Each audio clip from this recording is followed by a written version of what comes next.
Yeah, the key thing that people were watching today was what portfolios von der Leyen would give to who and what job titles she would give to them. Just for some context, the commission president's college is basically the equivalent of a president's cabinet of ministers in a national system. But unlike in those national systems where the president gets to choose who's in their cabinet, that's not how it works here in the EU.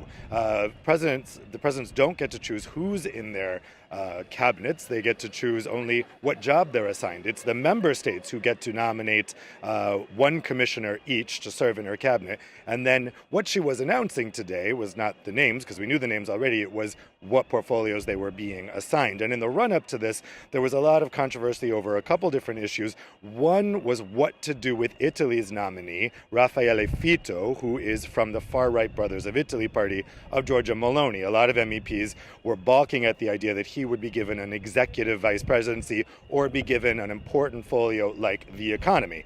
What we've ended up with here in the announcement is Fitto did get an executive vice president role. However, that executive vice president role was given to lots of people. She's given out 6 executive vice presidents. So that's a departure from previous years. Years ago, there used to be only 1 executive vice president. In her first term, there were 3. Now there's 6.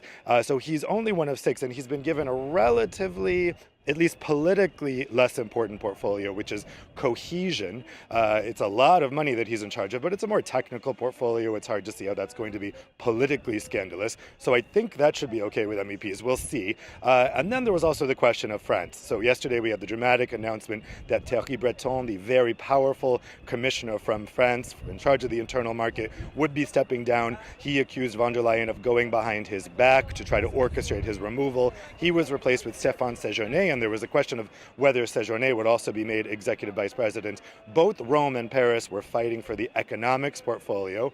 In the end, Séjourné did get an executive vice president role, but was not put in charge of the economy. Instead, he was put in charge of industry.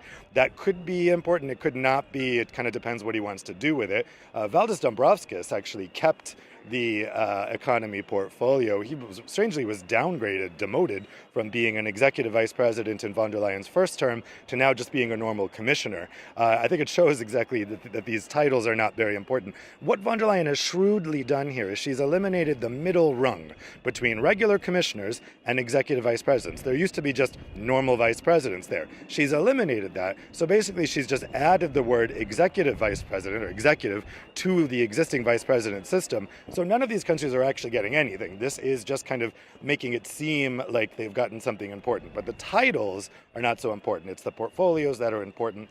Over the next 2 months, the members of the European Parliament will be holding hearings in order to grill these nominees, and it'll be up to them whether they agree with all of these assignments and pass them through a vote in 2 months' time so that von der Leyen can get to work.